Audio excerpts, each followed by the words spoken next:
આજે આપણે પ્રકાશના વક્રીભવનને લગતા કેટલાક દાખલાઓ જોવાના છીએ। આના આગળના લેક્ચરની અંદર આપણે પ્રકાશના વક્રીભવનને લગતી ઘણી માહિતી આપણે જોઈ, બરાબર। હવે એના રિલેટેડ કેટલાક દાખલાઓ ગણીએ આપણે, એટલે ખબર પડે કે ખરેખર પ્રકાશનું વક્રીભવન શું છે, બરાબર। હવે પહેલા આપણે ઉદાહરણ નંબર 5 જોઈશું। એની રકમ બોર્ડ પર લખેલી છે। રકમ શું કહે છે કે પૃથ્વીને પોતાની ધરીને અનુલક્ષીને એક પરિભ્રમણ કરતા 24 અવર લાગે છે। પૃથ્વી પરથી સૂર્યને જોતા તેની 1 ડિગ્રી જેટલી શિફ્ટ માટે તેને કેટલો સમય લાગે, બરાબર। દાખલો એકદમ સિમ્પલ છે। આપણને રકમ શું કહે છે કે પૃથ્વીને પોતાની ધરી ઉપર એક પરિભ્રમણ પૂરું કરવા માટે 24 કલાક લાગે છે। તો પૃથ્વી પરથી સૂર્યને જોતા એના 1 ડિગ્રી શિફ્ટ માટે કેટલો સમય લાગે એ આપણે શોધવાનું છે, બરાબર છે। તો જનરલી આપણે એવું કહેતા હોય કે પૃથ્વી પોતાની ધરી ઉપર છે એ એક પરિભ્રમણ પૂરું કરે એટલે એને 360 ડિગ્રી જેટલું શિફ્ટ કર્યું એમ કહેવાય, અથવા તો એક ચક્કર પૂર્ણ કરે એટલે એને 360 ડિગ્રી જેટલું સ્થાનાંતર કર્યું એમ કહેવાય। તો એના માટે લાગતો સમય 24 કલાક છે। આપણે તો 1 ડિગ્રી જેટલું શિફ્ટ થવા માટે કેટલો સમય લાગે એ શોધવાનું છે। તો સિમ્પલ ત્રિરાશિ મૂકવાની છે કે ભાઈ પૃથ્વીને 360 ડિગ્રી જેટલું શિફ્ટ થવા માટે લાગતો સમય 24 કલાક, તો 1 ડિગ્રી જેટલું શિફ્ટ થવા માટે લાગતો સમય કેટલો, બરાબર। ત્રિરાશિ મૂકો એટલે આપણા દાખલાનો જવાબ આવી જશે, બરાબર। સોલ્યુશન જોઈએ એનું। પૃથ્વીને 360 ડિગ્રી જેટલું શિફ્ટ થવા માટે લાગતો સમય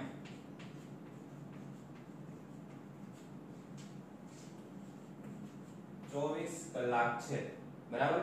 હવે આ જે 24 કલાક છે એને આપણે મિનિટમાં ફેરવી નાખીએ, એટલે 24 ગુણ્યા 60 મિનિટ થઈ જશે। 1 કલાકની 60 મિનિટ, તો 24 કલાકની 24 ગુણ્યા 60 મિનિટ। તો હવે આપણે શું કરવાનું છે કે 1 ડિગ્રી જેટલું શિફ્ટ થવા માટે લાગતો સમય કેટલો, બરાબર। પૃથ્વીને 360 ડિગ્રી જેટલું શિફ્ટ થવા માટે લાગતો સમય 24 ગુણ્યા 60 મિનિટ, તો 1 ડિગ્રી જેટલું શિફ્ટ થવા માટે લાગતો સમય કેટલો, ત્રિરાશિ મૂકીએ। હવે આ જે સમય છે એને હું t વડે બતાવું છું। એના બરાબર આ 1 ડિગ્રી એને ગુણાકારમાં આવશે 24 ગુણ્યા 60 અને છેદમાં આવશે 360 ડિગ્રી, બરાબર। આનો તમે કેલ્ક્યુલેટર વડે સાદુરૂપ આપો અને છેદ પણ ઉડી જશે, જો આ મીંડું મીંડું ગયું, બરાબર। 60 36, બરાબર, અને 6 ચોક 24, એટલે જે જવાબ આવશે t બરાબર એ તમને મળશે 4 મિનિટ। આ થઈ ગયો તમારા દાખલાનો જવાબ, દાખલો પૂરો કે ભાઈ 1 ડિગ્રી જેટલું સ્થાનાંતર અથવા તો શિફ્ટ થવા માટે લાગતો સમય કેટલો, t બરાબર 4 મિનિટ। હવે આને તમે ઊંધી ત્રિરાશિ મૂકો ને એટલે જવાબ પાછો તમને 24 કલાક મળી જાય।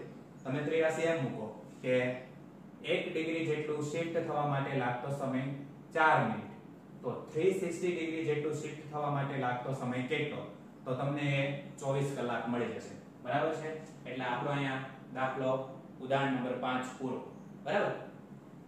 હવે આપણે સ્વાધ્યાયનો એક દાખલો જોઈએ। સ્વાધ્યાયનો દાખલા નંબર 3, એની રકમ પણ મેં બોર્ડ ઉપર લખી છે કે એક ટાંકીને 12.5 સેન્ટીમીટરની ઊંચાઈ સુધી પાણીથી ભરવામાં આવે છે, બરાબર। ટાંકીની અંદર પાણી કેટલી ઊંચાઈ સુધી ભરવામાં આવે છે, 12.5 સેન્ટીમીટર, બરાબર। ટાંકીના તળિયે રહેલી સોયની આભાસી ઊંડાઈ માઇક્રોસ્કોપ વડે માપતા તે 9.4 સેન્ટીમીટર મળે છે, કારણ કે પાણીના તળિયે રહેલી કોઈ વસ્તુ એ આપણે બહારથી જોઈએ તો આપણને એની વાસ્તવિક ઊંડાઈ દેખાય નહીં, પરંતુ તળિયાથી સહેજ ઉપર તરફ ખસેલી દેખાય. એટલે આપણને જે સોયનું સ્થાન મળશે એ વાસ્તવિક સ્થાન નહીં જોવા મળે. હવામાંથી જ્યારે આપણે સોયનું અવલોકન કરશું ત્યારે એ આપણને આભાસી સ્થાન જ જોવા મળશે. અને એની ઊંડાઈ કેટલી આપી છે તમને 9.4 સેન્ટીમીટર આપેલી છે. તો પાણીનો વક્રી ભવનાંક કેટલો હશે? બરાબર, આ પહેલા પ્રશ્ન.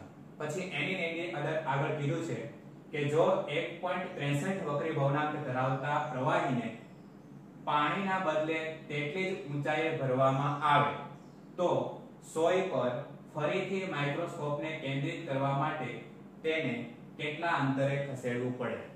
તો આ દાખલાની અંદર બે પ્રશ્નોના જવાબ માંગ્યા છે. પહેલા પ્રશ્નનો જવાબ આપીએ કે ભાઈ પાણીનો વક્રી ભવનાંક કેટલો હશે.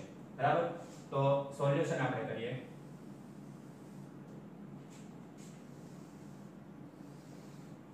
જો પહેલા આપણને પાણીની વાસ્તવિક ઊંડાઈ આપેલી છે. કેટલી છે? વાસ્તવિક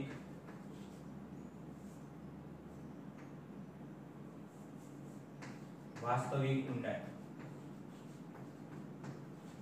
વાસ્તવિક ઊંડાઈ છે એને ઓબ્જેક્ટ હાઈટ કહેવાય, HO. એના બરાબર આપણને આપેલું છે 12.5 સેન્ટીમીટર અને માઇક્રોસ્કોપ વડે માપતા આપણને આભાસી ઊંડાઈ મળે અને આભાસી ઊંડાઈને બતાવાય HI એટલે ઇમેજ હાઈટ. એ આપણને આપેલું છે 9.4 સેન્ટીમીટર. બરાબર, હવે આપણે પાણીનું જે અવલોકન કરવાના છીએ એના તળિયે રહેલી સોયનું એ કયા માધ્યમમાંથી કરશું? તો કે આપણે જે માધ્યમમાં ઊભા હશું એ માધ્યમ હવા હશે અને જે અવલોકન કરવાનું છે એ પાણી છે. બરાબર છે, એટલે હવાનો વક્રી ભવનાંક હું NA કહું છું, માધ્યમ 1 નો. બરાબર, હવા છે એટલે A. એ આપણને ખબર છે 1 હોય. હવામાંથી આપણે પાણીમાં જોઈએ છે સોયને. બરાબર, તો પાણીનો વક્રી ભવનાંક છે એને હું NW કહું છું, વોટર. બરાબર, તો એ કેટલો એ આપણે શોધવાનું છે. તો આ વાસ્તવિક ઊંડાઈ અને આભાસી ઊંડાઈ એના માટેનું આપણે સૂત્ર જોયું હતું કે ભાઈ વાસ્તવિક ઊંડાઈ અને આભાસી ઊંડાઈ આપેલી હોય અને વક્રી ભવનાંક શોધવો હોય તો આપણે શું કરવાનું? તો સૂત્ર આવું છે HI છેદમાં HO, ઇમેજ હાઈટ છેદમાં ઓબ્જેક્ટ હાઈટ. બરાબર, હવે અહીંયા ખાસ ધ્યાન રાખો, તમે કયા માધ્યમમાંથી કયા માધ્યમમાં જુઓ છો એ પ્રમાણે આપણે સૂત્રની અંદર વક્રી ભવનાંક લખવાનું. આપણે હવામાંથી પાણીમાં જોઈએ છે તો આપણે ઉપર હવાવાળો વક્રી ભવનાંક અને નીચે પાણીવાળો વક્રી ભવનાંક એટલે એના છેદમાં NW.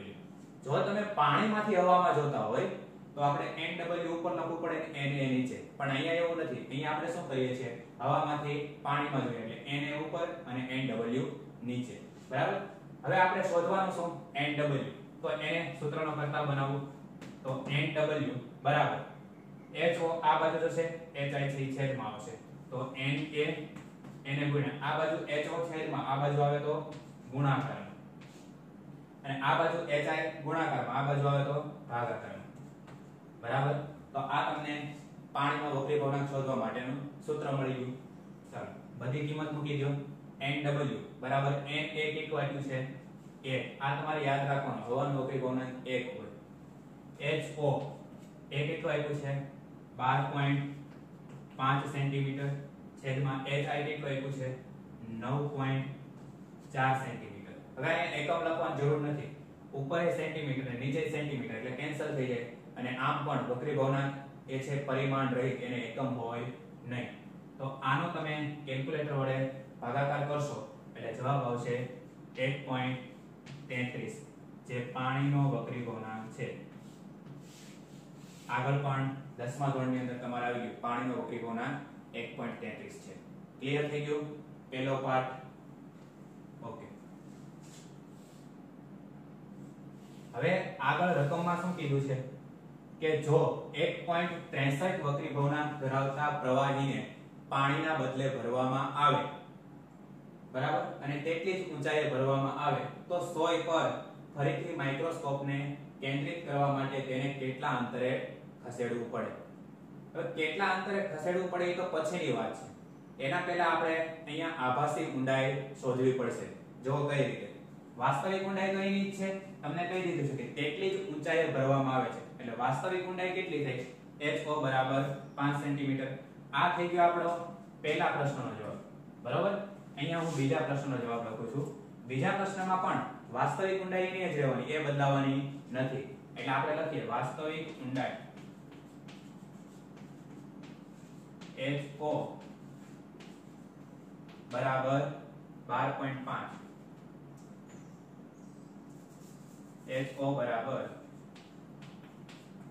12.5 સેન્ટીમીટર, એ બદલાશે નહીં. બરાબર. પછી તમને એવું કીધું છે કે 1.63 વક્રી ભવનાંક ધરાવતા પ્રવાહીને પાણીના બદલે તેટલી જ ઊંચાઈએ ભરવામાં આવે છે. તો અહીંયા તમને આભાસી ઊંડાઈ નથી આપી, એટલે હું આભાસી ઊંડાઈને HI ડેશ વડે બતાવું છું, જે તમારે શોધવાનું છે. બરાબર. Na એટલે હવાનો વક્રી ભવનાંક આપણને ખબર છે 1. બરાબર. અને કોઈ પ્રવાહી છે એનો વક્રી ભવનાંક તમને આપેલો છે, હું એને n કહી દઉં છું. બરાબર. કોઈ પ્રવાહી છે એટલે n બરાબર કેટલો આપેલો છે તમને 1.63. તો હવે આપણે HI ડેશ શોધવાનું છે, તો મળી જશે. તો સૂત્ર તો એનું જ લાગુ પડશે, અહીંયા છે h. બરાબર. એ સૂત્ર કયું છે HI છેદમાં HO એના બરાબર જોઈએ છે કે આપણે હવામાંથી કોઈ પ્રવાહીની અંદર, તો હવાનો વક્રી ભવનાંક n એ કહું છું, પ્રવાહીનો વક્રી ભવનાંક n કહી દઉં છું. બરાબર. આપણે શોધવાનું શું આ HI ડેશ, તો HI ડેશ બરાબર Na ના છેદમાં n ગુણ્યા HO થાય. ચાલો HI ડેશ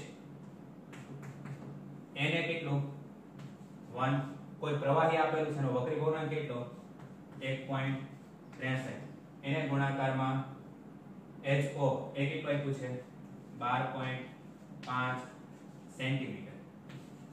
ચાલો આનો તમે તમારા કેલ્ક્યુલેટરની અંદર ભાગાકાર કરશો એટલે જે જવાબ આવશે એ આવશે સમથિંગ 7.7 સેન્ટીમીટર. 7.7 સેન્ટીમીટર. બરાબર. હવે જો અહીંયા થયું શું કે જ્યારે આપણે પાણી ભર્યું હતું એ પાત્રની અંદર, ત્યારે જે આપણને સોય છે એની આભાસી ઊંડાઈ કેટલી મળતી હતી એ આપણને આપેલું છે 9.4 સેન્ટીમીટર. પાણીના બદલે બીજો કોઈ વક્રી ભવનાંક ધરાવતો પ્રવાહી ભરવામાં આવે ત્યારે જે સોયની આભાસી ઊંડાઈ છે એ કેટલી મળે 7.7 સેન્ટીમીટર. એટલે આપણે એમ કહી શકીએ કે પાણીનો વક્રી ભવનાંક 1.33 હતો, કોઈ બીજું પ્રવાહી છે એનો વક્રી ભવનાંક 1.63 હતો કે જે પાણીના વક્રી ભવનાંક કરતા વધારે છે. એટલે આપણે એવું કહેવું હોય તો કહી શકીએ કે જેમ વક્રી ભવનાંક વધતો જાય એમ સોયનું આભાસી સ્થાન છે એ ઊંચું આવતું જશે. બરાબર. તો જ્યારે આપણે માઇક્રોસ્કોપ છે એને કોઈક જગ્યાએ કેન્દ્રિત કર્યું ત્યારે આપણને પાણીનો વક્રી ભવનાંક 1.33 મળ્યો. પછી પ્રવાહી બદલ્યું ત્યારે આપણને આભાસી ઊંડાઈ HI ડેશ બરાબર કેટલું મળ્યું 7.7 સેન્ટીમીટર. તો હવે મારે માઇક્રોસ્કોપને કેટલા અંતરે ખસેડવું પડે એ જવાબ આપવાનો છે. બરાબર. એને હું આ બાજુ લખું છું. માઇક્રોસ્કોપને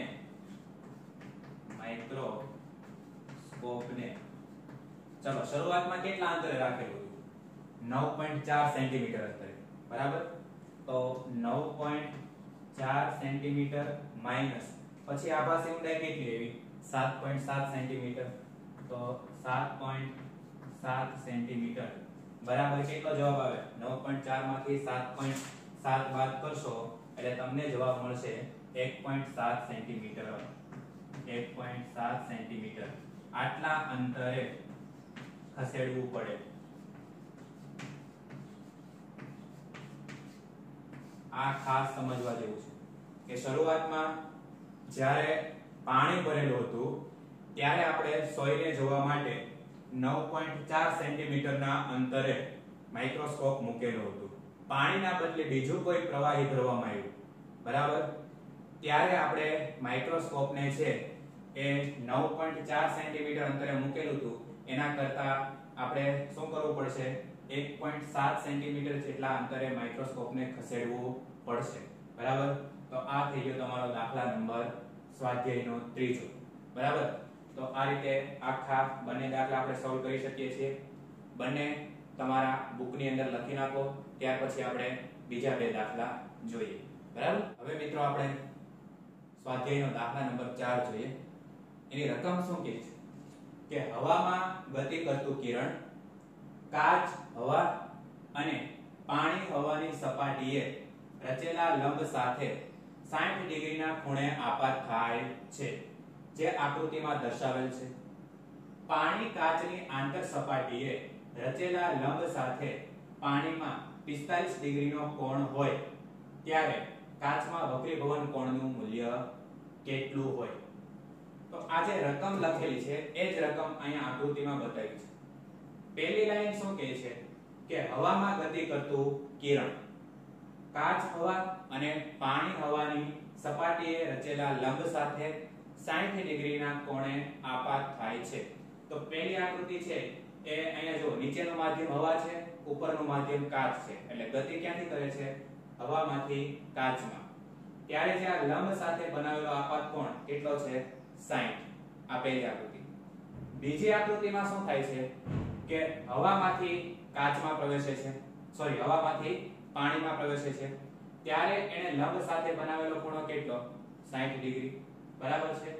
પછી પાણી કાચની આંતર સપાટીએ રચેલા લંબ સાથે પાણીમાં 45 ડિગ્રીનો આપાત કોણ હોય. તો ત્રીજી જે આપણે આકૃતિ છે એમાં શું છે તો કે પાણી અને કાચ. તો કિરણ છે પાણીમાંથી કાચમાં જાય છે ત્યારે એને આપાત કોણ સાથે કેટલા ડિગ્રીનો ખૂણો બન્યો? 45 નો. તો વક્રીભવન કોણનું મૂલ્ય કેટલું હોય? તો એના માટે આપણે શું કરવું પડશે? આ બંને આકૃતિનો ઉપયોગ કરી પહેલામાં આપણે કાચનો વક્રીભવનાંક મેળવવાનો, બીજામાં આપણે પાણીનો વક્રીભવનાંક મેળવવાનો. બંનેના વક્રીભવનાંકનો ઉપયોગ આ ત્રીજી આકૃતિમાં કરશું એટલે આપણને વક્રીભવન કોણનું મૂલ્ય મળશે. બરાબર? તો આકૃતિ નંબર 1 એનું સોલ્યુશન જુઓ. એની અંદર આપેલી દરેક વસ્તુઓ પહેલા સમજી લઈએ. આ ઉપરનું માધ્યમ છે કાચ, નીચેનું માધ્યમ છે હવા. આપણું જે પ્રકાશનું કિરણ છે એ હવામાંથી કાચમાં જાય છે એટલે આ જે ખૂણો છે 60 એ આપાત કોણ થશે અને આ 35 છે એ વક્રીભવન કોણ થશે. બરાબર છે? હવાનો જે વક્રીભવનાંક છે ને Na કહીએ, કાચનો વક્રીભવનાંક Ng. હવાનો વક્રીભવનાંક આપણને ખબર છે, આગળ દાખલો ગણી ગયા એ કેટલો હોય? 1. તો આપણે બધી વસ્તુ લખીએ કે Na બરાબર 1 હવાનો વક્રીભવનાંક છે એટલા માટે. પછી Ng એ આપણે શોધવાનું છે. બરાબર? પછી આપાત કોણ કેટલો? તો એ છે I બરાબર 60 ડિગ્રી અને વક્રીભૂત કોણ કેટલો? એ છે R બરાબર 35 ડિગ્રી. બરાબર? હવે સ્નેલના નિયમનો ઉપયોગ કરીએ. સ્નેલના નિયમ પરથી સ્નેલનો નિયમ આવડે ને? n1 sin I n2 sin R. પણ અહીંયા આપણે n1 છે એની જગ્યાએ na લખવાનું. બરાબર? sin I બરાબર n2 એની જગ્યાએ આપણે g લખશું into sin R. બરાબર? બધી કિંમત આપણી પાસે છે મૂકી દઈએ. na કેટલી કિંમત? 1 into sin I કેટલી કિંમત? 60 એટલે sin 60 થશે. એના બરાબર Ng એ આપણે શોધવાનું એટલે Ng લખીએ. sin R કેટલું આપ્યું છે? 35 એટલે આપણે લખશું sin 35 ડિગ્રી સેલ્સિયસ. બરાબર? હવે અહીંથી Ng ને સૂત્રનો કરતા બનાવો તો શું થાય? Ng બરાબર sin 35 થી એને છેદમાં આવશે તો 1 ગુણ્યા sin કેટલું છે? 60 છેદમાં sin 35. બરાબર? હવે sin 60 અને sin 35 ની કિંમત ટેક્સ્ટ બુક ની પાછળ તમને નેચરલ સાઇન નું ટેબલ આપેલું છે એના ઉપરથી જોવાની થાય. બરાબર? એટલે sin 60 ની કિંમત ટેબલ ઉપરથી જોશો તો 0.8660 કેટલી આવશે? 0.8660 છેદમાં 35 ની કિંમત આવશે 0.5736 અને એનો તમે ભાગાકાર કરશો એટલે તમને Ng એ મળશે 1.51 આ થઈ ગયો કાચનો વક્રી ભવનાંક ખ્યાલ આવ્યો આ તમને શું મળી ગયો કાચનો વક્રી ભવનાંક તમારે ધ્યાન અહીંયા રાખવાનું sin 60 ની કિંમત ટેબલમાં કઈ રીતે જોઈ અને 35 ની કઈ રીતે જોઈ એ તો હવે તમને આવડવું જોઈએ એટલે આ આપણો પહેલો આકૃતિનો જવાબ પૂરો પહેલી આકૃતિમાં આપણે શું કરવાનું હતું તો કે કાચનો વક્રી ભવનાંક મેળવવાનો હતો જે મળી ગયો બરાબર હવે બીજો નંબર જોઈએ સેમ પ્રોસેસ કરવાની દાખલો એકદમ સિમ્પલ છે બીજાની અંદર પણ જુઓ તમે અહીંયા હવામાંથી પ્રકાશનું કિરણ પાણીમાં પ્રવેશે એટલે આપાત કોણ આપણો આ થશે 60 આ થશે વક્રીભૂત કોણ જે 47 આપેલો છે હવાનો વક્રી ભવનાંક આપણને ખબર છે પાણીનો આપણે શોધવાનો છે બરાબર તો લખીએ બધી વસ્તુઓ જે આપેલી છે ચાલો Na એ તો એક જ આવશે પછી Nw આપણે શોધવાનું છે પછી આપાત કોણ sin i બરાબર કેટલું આપ્યું છે તમને તો એ આપ્યું છે 60 અને વક્રીભૂત કોણ કેટલો છે 47 ડિગ્રી બધી વસ્તુ આવી ગઈ સ્નેલના નિયમ પરથી સ્નેલના નિયમ પરથી હવે હું ડાયરેક્ટ કિંમત લખીને લખું છું Na બરાબર એ કેટલું 1 into sin i એટલે હું લખું છું 60 એના બરાબર Nw તો શોધવાનું છે into sin કેટલું થશે r એટલે 47 ડિગ્રી જે આપણને આપેલું છે બરાબર ચાલો Nw એના બરાબર શું થાય 1 ગુણ્યા sin 60 છેદમાં sin 47 આના બરાબર 60 ની કિંમત તો તમને આપેલી છે 0.86 60 છેદમાં sin 47 એની કિંમત તમારે ટેબલ ઉપરથી જોઈ લેવાની કેટલી આવશે 0.7314 બંનેનો તમે ભાગાકાર કરશો એટલે તમને જવાબ મળશે 1.184 કેટલો મળશે 1.184 બરાબર આ તમને મળ્યો પાણીનો વક્રી ભવનાંક હવે અહીંયા ખાસ ધ્યાન રાખો કે 1.184 આવ્યું પાણીનો વક્રી ભવનાંક તો 1.33 છે બરાબર પણ દાખલાની અંદર ગણતરી કરતા જે જવાબ આપણને મળે એ જ જવાબ આપણે અહીંયા રાખવાનો છે ખરેખર પાણીનો વક્રી ભવનાંક 1.33 છે પણ આ બધી જે કિંમતો આપેલી છે એના આધારે આપણે દાખલો ગણશું એટલે પાણીનો વક્રી ભવનાંક આપણને કેટલો મળશે W બરાબર 1.184 આ જ વક્રી ભવનાંકનો ઉપયોગ આપણે અહીંયા કરવાનો છે બરાબર તો આપણને બીજી આકૃતિ મળી ગઈ પહેલી આકૃતિમાં આપણે Ng શોધવાનું હતું બીજી આકૃતિમાં આપણે Nw શોધવાનું હતું હવે અહીંથી Ng અહીંથી Nw એ બંનેની કિંમત તમારે આની અંદર મૂકી અને r ની વેલ્યુ શોધવાની છે બરાબર તો જોઈએ આકૃતિ નંબર 3 ચાલો ત્રીજી આકૃતિમાં પાણીમાંથી કાચમાં જાય છે કિરણ એટલે આપાત કોણ આપણો 45 થશે Nw આપણને ખબર Ng આપણને ખબર r આપણે શોધવાનું છે બરાબર ઓકે તો sin i બરાબર કેટલું આવ્યું છે 45 r છે એ આપણે શોધવાનો છે ક્લિયર પછી Nw કેટલું આવ્યું 1.184 જો અહીંયા પોઈન્ટ નથી હો પાછા લોચાનો કરતા 1.184 અને Ng બરાબર આપણને મળ્યું છે 1.51 બધી વેલ્યુ આવી ગઈ કિંમત એપ્લાય કરીએ ચાલો Nw બરાબર Ng એટલે પાણીમાંથી કાચમાં જાય ને એટલે અહીંયા આપણે લખશું Nw sin i is equal to Ng sin r જો અહીંયા આપણે Na નથી લખવાનું કારણ કે કિરણ છે એ પાણીમાંથી કાચમાં જાય એટલે પહેલું માધ્યમ પાણી અને બીજું માધ્યમ કાચ તો Nw એટલું છે આપણી પાસે 1.184 ગુણાકારમાં sin i sin કેટલો છે આપાત કોણ 14 ને 5 ng એ આપણને મળ્યું છે 1.51 એને ગુણ્યા sin r એ આપણે શોધવાનું છે ચાલો sin r એને સૂત્રનો કરતા બનાવો એના બરાબર 1.184 sin 45 ની કિંમત કેટલી આવે 0.7072 ટેબલ ઉપરથી જોવાની છેદમાં આપણે લખશું 1.51 ખબર પડી ને sin r બરાબર 1.184 ગુણ્યા 0.7072 છેદમાં 1.51 ઓકે હવે આપણે r શોધવાનો છે તો sin ને આ બાજુ લઈ જઈએ એટલે થશે sin ઇનવર્સ આ બધાની તમે કેલ્ક્યુલેટરમાં કેલ્ક્યુલેશન કરશો એટલે જવાબ આવશે 0.5545 0.5545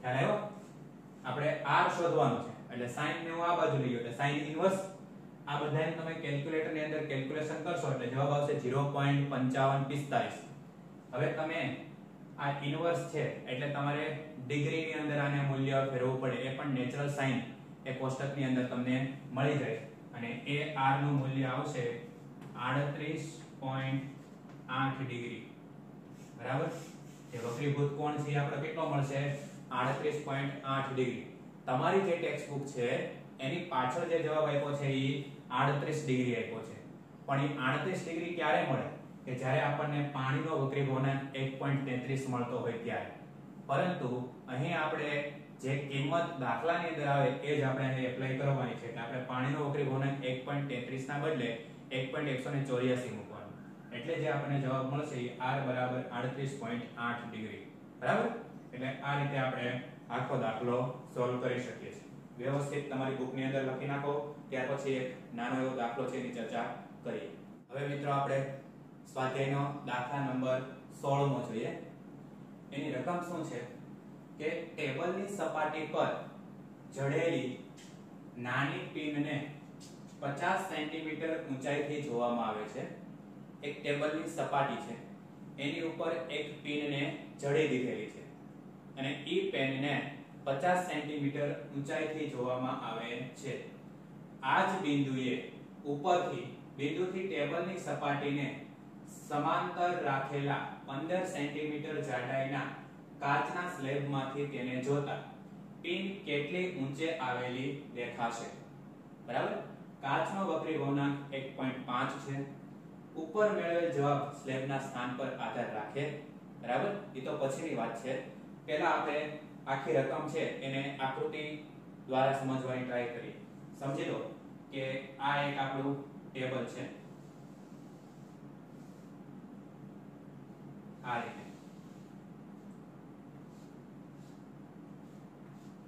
ટેબલ છે એની સપાટી ઉપર એક પિન રાખેલી છે આવી રીતે બરાબર છે હવે આ પિન છે એનું અવલોકન કેટલા સેન્ટીમીટર ઊંચાઈથી કરવામાં આવે છે 50 સેન્ટીમીટરની ઊંચાઈ પછી શું કરવામાં આવે છે કે આ જે પિન છે એની એક્ઝેક્ટ ઉપર એક કાચનો સ્લેબ રાખવામાં આવે છે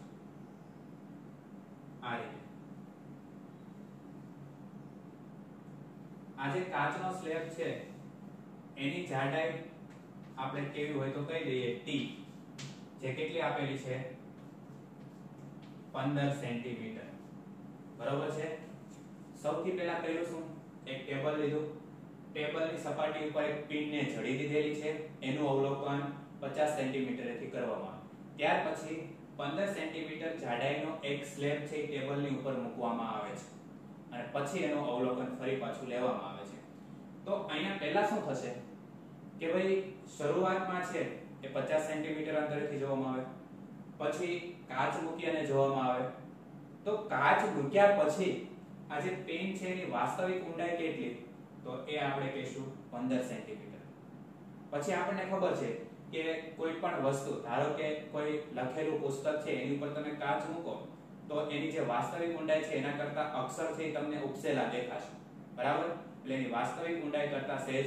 ઉપર દેખાશે તો સેમ અહીંયા પણ થશે કે પિન છે એની ઉપર તમે સ્લેબ મૂકો તો પિન જે એની વાસ્તવિક ઊંડાઈ છે એના કરતા ઉપરની તરફ દેખાશે. પિનની વાસ્તવિક ઊંડાઈ કેટલી? 15 સેન્ટીમીટર. પછી તમે જ્યારે સ્લેબ મૂકો છો ત્યારે એ કેટલું ઉપરની તરફ દેખાય છે એનું સ્થાન એ આપણે HI એટલે એની આભાસી ઊંડાઈ શોધવાની છે.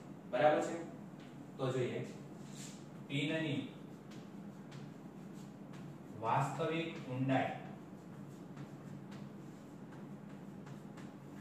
એને આપણે HO કહીએ. તો HO બરાબર કેટલું? 15 સેન્ટીમીટર. અને પિનની આભાસી ઊંડાઈ એ આપણે HI એ શોધવાનું છે. કાચ મૂક્યા પછી પિન છે કેટલી ઉપર તરફ ખસે છે. બરાબર? હવે આપણે કયા માધ્યમમાંથી કયા માધ્યમમાં જોઈએ છે ભાઈ?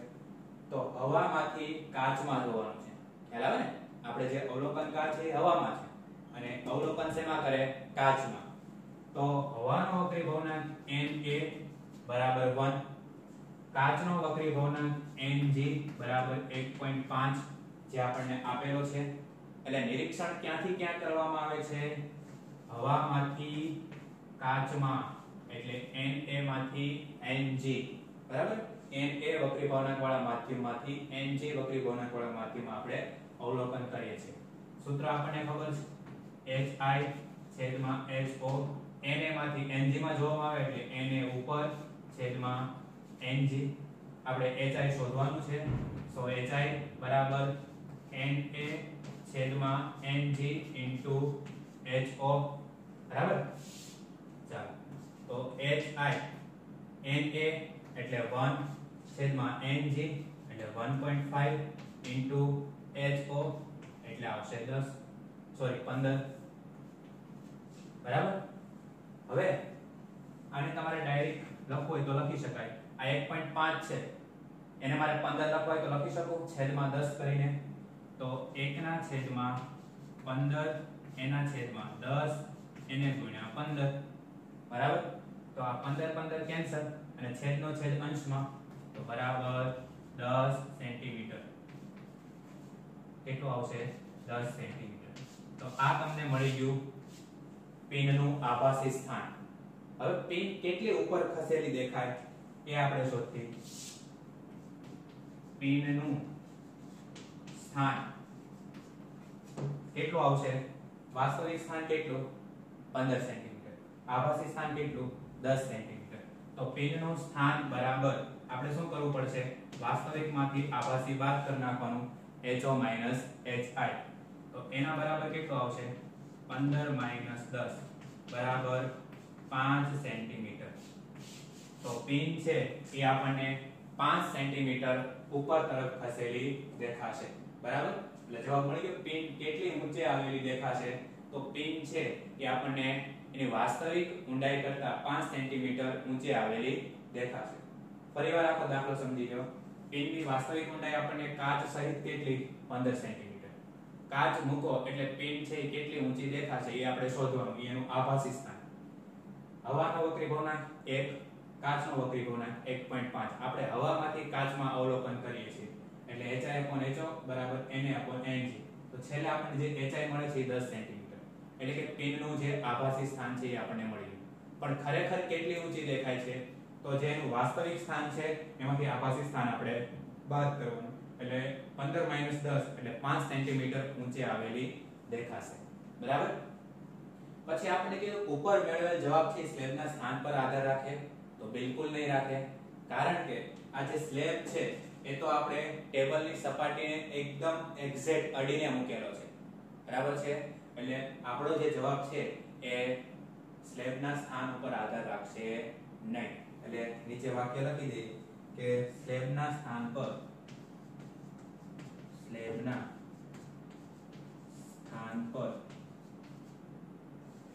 જવાબ આધારિત નથી.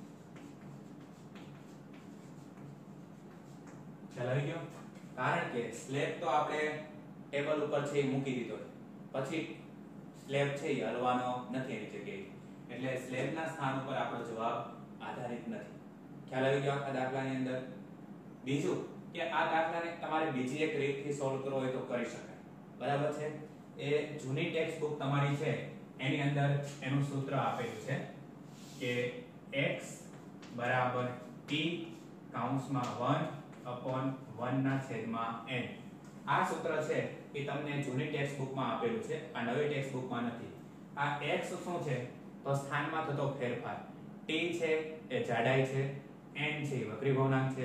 તો ડાયરેક્ટ જવાબ આવે. જો t જાડાઈ કેટલી 15 આપેલી છે, 1 - 1/1.5 એ જે કાચનો વક્રી ભવનાંક છે એ. તો આનું તમે સોલ્યુશન કરશો એટલે તમને ડાયરેક્ટ જવાબ x બરાબર 5 સેન્ટીમીટર મળશે. આ થઈ ગઈ બીજી રીત. બરાબર?